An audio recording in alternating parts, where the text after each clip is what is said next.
Everyone, and today I am going to give you my full retrospective of the Pugboi SMP, as the plot writer, a content creator of it, and just a plain player of the server.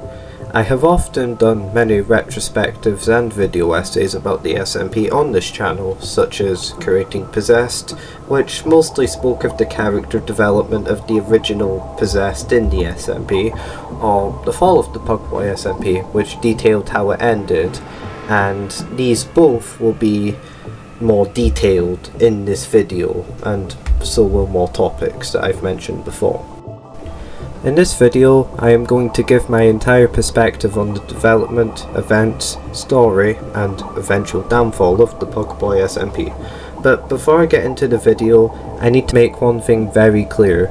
This is purely my opinion and perspective on the SMP, and those opinions that I share aren't necessarily agreed upon by the wider server.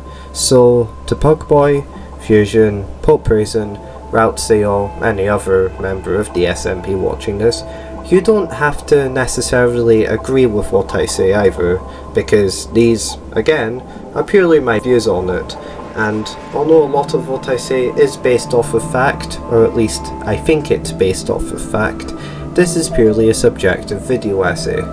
Got all that information? Good, because I'm going to begin my retrospective of the Pugboi SMP right now. And now for something completely different. It's November 22nd, 2020, with COVID still holding the world at gunpoint. Now, because of heavy COVID restrictions in the UK, when I was invited by Pugboi, who I had a growing friendship with at the time, to join his quote-unquote SMP server that he created, of course I would join it, as I had nothing really better to do. To be completely honest, the server wasn't really a proper SMP, it was just a survival world that Pugboi had just gathered a few of his online and IRL friends to play on. Now, I need to be completely honest here. Everyone on the first server except Pugboi and Pope Brazen I had never met before. So, me being young and immature, I based many of my earlier friendships with the SMP members off of how they behaved in a fucking Minecraft server. So, yeah, that is how the Pugboi SMP began. The first ever iteration of the Pugboi SMP was created on November 22nd, 2020, as I had mentioned earlier, and this wasn't recorded into edited videos, or had at least some semblance of a story. No, it didn't. Now, there were multiple versions of the server that were like this, which the members of the SMP largely call betas. Now, personally, the first beta was the most fun I had on the SMP, and well, nothing really happened on my end of things, so I will just give you a brief rundown of what happened overall. Pugboi and his friend Dyson got into the first war to ever happen on the SMP, over Dyson apparently blowing up Pugboi's house, although he claimed that a creeper did it. Nearly 3 years later, and we still don't know if it was the creeper or Dyson, and probably never will at this point. Also, yes, commands were used a lot during every beta, but I can't really hold that against Pugboi as he was younger and, well, stupider then. A guy from Pugboi stream chat called Presion joined, began to grief everything, and permanently left after me and Pope Brazen teamed up to kill him, and, well, succeeded. The next day, Fusion killed me when I went to his and Pugboi's shared base to trade with Pugboi, which ended up sparking a rivalry that lasted until Season 2 of the SMP, and I ended up setting up what would be the first ever Pugtopia, probably the main faction of the SMP, and one of the few things that remained a constant throughout the lifetime of the server, which originally comprised of me, Pugboi, Dyson, and Okerban, another previous friend of Pugboi who none of us have spoken to for over a year now. Oh yeah, Beta 1 was also where I started my businessman trope, which is both an SMP and channel tradition that I have kept to this day.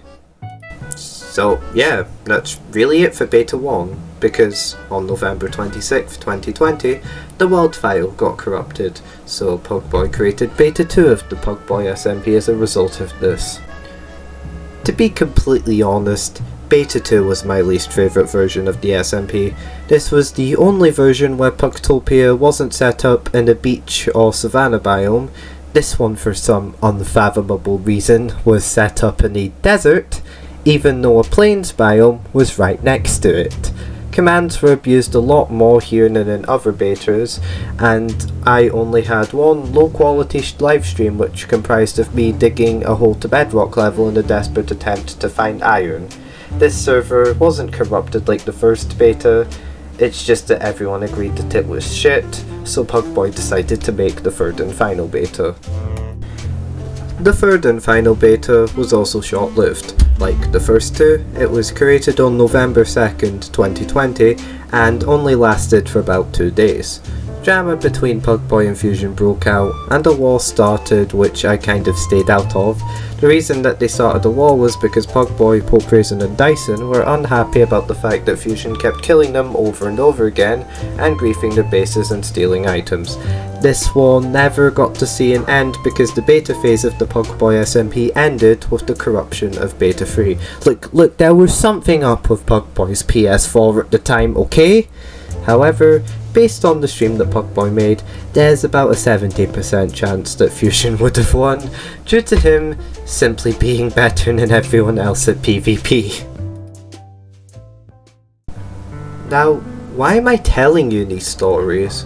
Well, there were a lot of things to take from the betas, and what had gone down ended up influencing the rest of the SMP forever.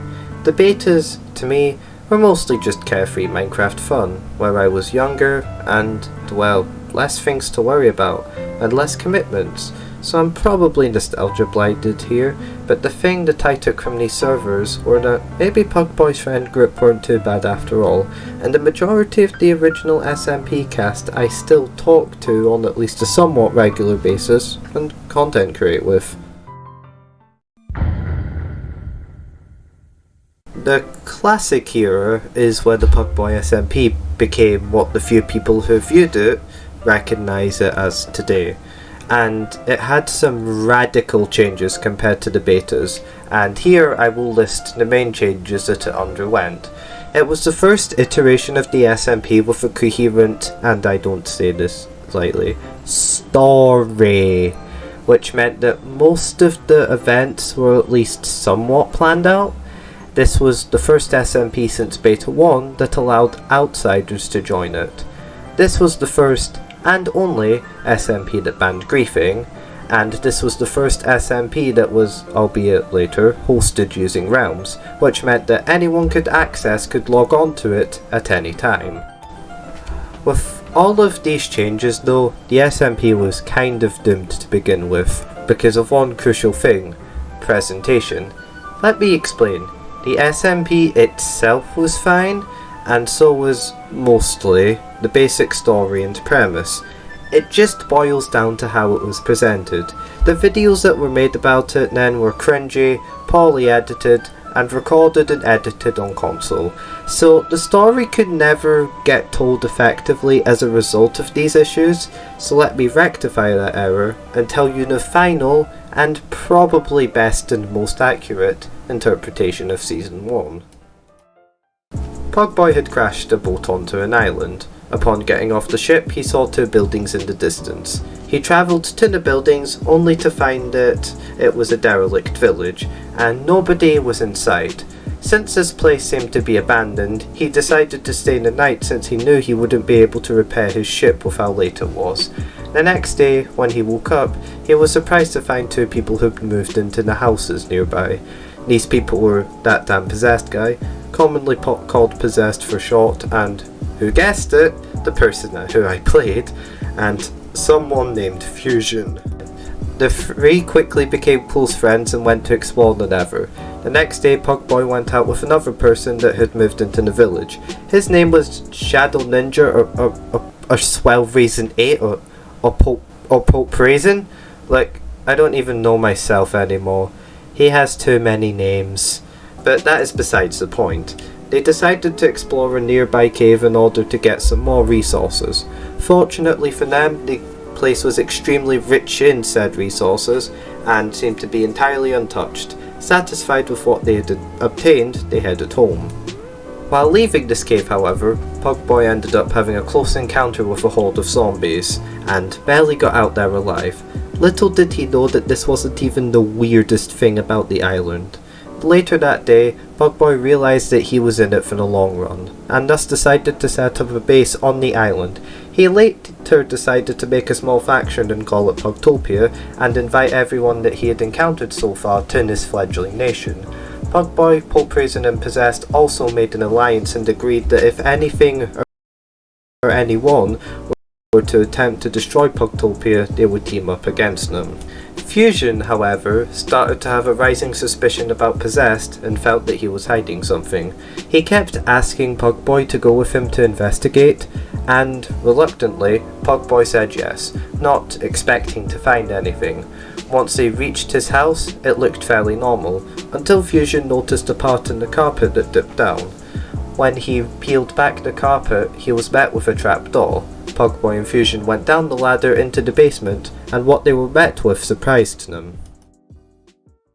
The basement was stocked full of armour, supplies, and weapons. Swords, crossbows, bows, explosives, tridents, bedrock? You name it.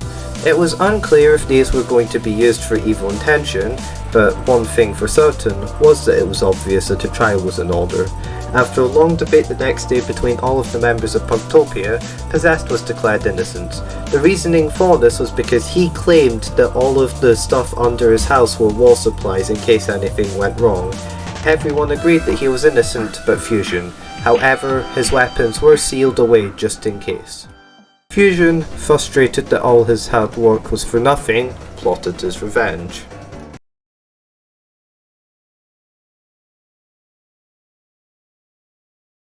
It seemed like a normal day. Pugboi was out for a walk trying to scout out the area where he could find better resources to upgrade his armour, until he found a strange structure peeking out from a cave. Upon entering it, it seemed to be some sort of stronghold or dungeon. He decided to recruit everyone he knew to investigate this strange building. They all split up, and along his way Pugboi and Fusion found a portal. This portal actually led to a dimension called the End that was extremely resource rich, much like Nether. This helped them progress a lot faster, getting them better armor and tools. Pugboi spent the rest of the day creating an underwater dome that would become his secret base. He went to sleep that night, exhausted, unknowing of the events to come. He came to Pugtopia after hearing loud bangs and slashing noises, only to see someone he would not expect.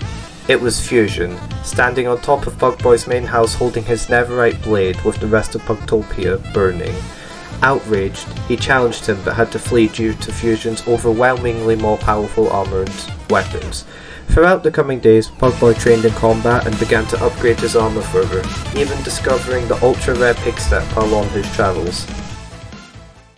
It was at this point that Season 1 officially ended, but I will now give a rundown of the planned story that was going to go through if it wasn't for external events that happened. Most people agreed with Fusion's takeover because they thought that Pugboi was a weak leader. However, power wasn't good enough for Fusion. He wanted Possessed's head, but there was a problem. Possessed had left on an expedition the day before the revolution started, and he was also one of the most well-liked members of Pugtopia, so killing him would not go down well with the others. Possessed, unknowing of the events that had transpired, walked right into Pugtopia, and then had to flee from Fusion and his accomplices, exiled permanently for his misdeeds. So him, Pugboi, and Poleprison created a group of Fusion's exiles named Outland Pugtopia. Their members trained for weeks, where strange anomalies were discovered throughout the island, such as god weapons that could kill anyone in one slash of a sword, or areas glitching out. It seemed that some other force was at stake here. Pugboi went to Possessed about these, but Possessed denied knowing what was going on. However, he looked flustered at this. The day of the battle, however, was still going ahead despite these strange occurrences. The Battle of Pugboi was hard fought, but there were no victors because of the timeline collapsing during the fight due to glitches and the use of these god weapons. The last thing that possessed Pugboi, Pope Raisin, Fusion, or anyone else saw was simply everything turning to white and then suddenly turning to black. To be completely honest, although I enjoyed the first half of Season 1, the only real mistake of it, besides poor production value that I mentioned earlier, was opening it up to everyone. Hell, Pugboi even uploaded a now privated video inviting people to join the realm. For everyone else on the SMP, this was a really fun time. Except me. You see, for some fucking strange reason, the new members of the SMP hated me, and went out of their way to grief, steal my stuff, and otherwise tried to screw me over. I think it's because of me being portrayed as a villain in Season 1, but all I can really do is speculate by this point. But that wasn't the real problem with the new members. The real problem was that it was impossible to progress the story with these new members online, as they were online more often than the actual members were, and now no story meant no videos, and a sort of domino effect occurred after videos stopped being made on it and the new members hacked in 32k weapons, which me and Pugboi actually wrote into the plot, as you could see. So in the end, Season 1 kind of collapsed in upon itself. The modern era was also a time of change in the history of the Pugboi SMP, as the server moved to the Java edition of Minecraft. Naturally, this was a complete game changer, both literally and figuratively here, because not only was Bedrock completely different than Java, but it also allowed the use of Discord while recording, alongside being able to use recording software like OBS and PC editing software. So this would likely increase the quality of the videos, right? It didn't. Now, I'm going to split my analysis of the modern era into two parts, the story and the actual SMP, and I shall start by sharing the final draft of the story of Season 2 and Season 3.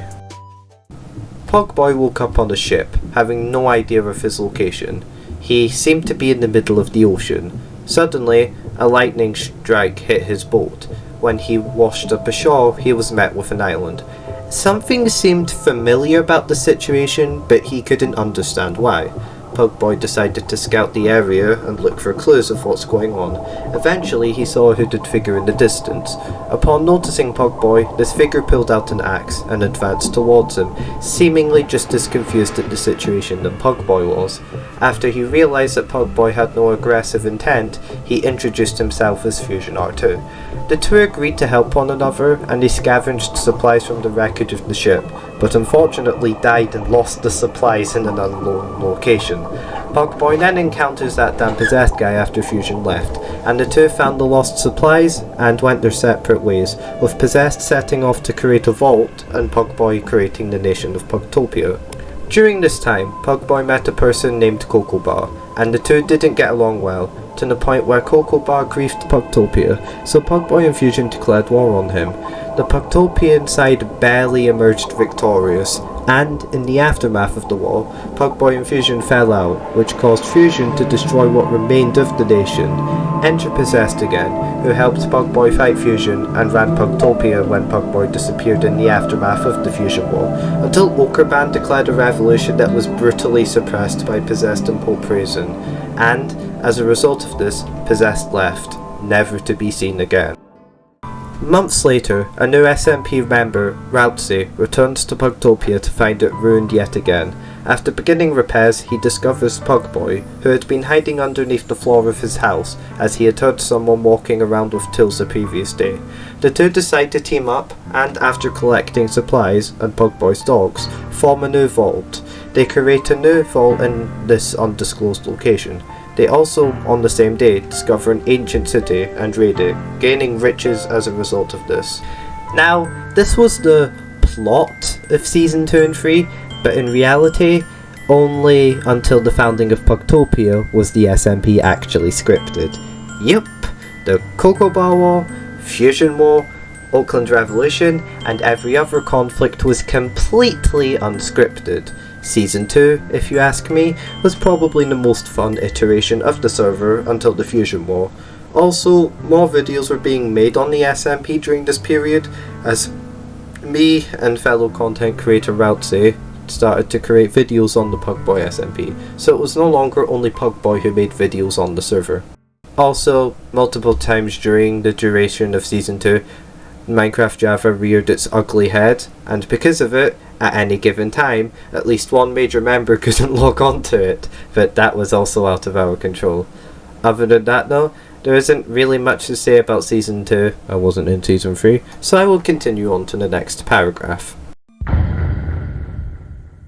The eventual downfall of the Pugboi SMP was caused by various factors, and I will explain them all here, so let us begin now. The first reason was a lack of quality in the videos up until Season 3. The production quality of the videos about the SMP in Season 1 and 2 were generally extremely low. However, there were a couple of exceptions. Because of this, viewers typically didn't watch the videos for long, which caused YouTube to recommend the videos less and views to decline, which leads to the second reason perfectly. A lack of motivation to create videos, due to personal factors, declining view counts, and simply other commitments at times. Me, Pugboi, and Routzy eventually lost the motivation to create videos, and some other members stopped playing as a result of this. The third reason was the plot. Now, to explain this, I need to tell you the split in the SMP. You see, some of the members wanted the SMP to be scripted, me and Routzy were particularly passionate about this, whereas others wanted no script and just wanted to see what happened. Fusion was probably the most vocal about this point. Naturally, these differing opinions caused quite a lot of tension and ultimately caused a rift between the SMP that contributed to the downfall of it. The fourth and final reason was the internal relationships of the SMP members. As I explained in the fall of the Pugboi SMP, me and Pugboi ended up falling out just after Season 2 ended, and although we would eventually reconcile, this hit the plot of the SMP hard and the server in general, as I had been the plot writer of it since Season 1. Another example of the internal relationships affecting the SMP was Okerban falling out with almost everyone else on the SMP and destroying basically the entirety of Pugtopia in Season 2, which led to over half of the remaining members of their server quitting. Personally, I think that the Pugboi SMP ultimately had a mixed effect on me, so I shall list the effects now. Because of the SMP, I became friends with Fusion and Voxy, and would become closer friends with Pugboi, Poprazen, Routzy, and Mel instead. I also rediscovered my desire to create YouTube videos and rekindled my passion for world building and character creation. I would also create my internet alter ego, Possessed, and base my entire channel around him. I would also have a lot of fun over the year and a half that I spent as a member of it, and I still feel privileged to have been the main plot author of the Pugboi SMP. Those are all of the positive effects, so now it's time for the negatives. The Pugboi SMP made me extremely paranoid about who I met online, and I honestly still have that trait to this day, and I am not ashamed to admit it. The SMP also caused quite a few rifts in my friendships that still exist to this day, and I also ended up neglecting my other friends as a result of the server, which I still feel kind of guilty about, to be honest. It has honestly been a pleasure to be a part of, help create and document the Pugboi SMP, and this video will be the last that I upload about the original server. However, before I go, I want to say a few things. If you enjoyed watching this video, I strongly recommend watching the other videos on the Pugboi SMP. I have created a YouTube playlist containing literally every video made about the SMP in chronological order. And if you want to watch more of my videos, I think you would enjoy my Doki Doki Literature Club or Earth Defense Force 5 series. Anyways, I hope you found my retrospective of the Pugboi SMP both informative and entertaining, and I hope to see you in another video. See you!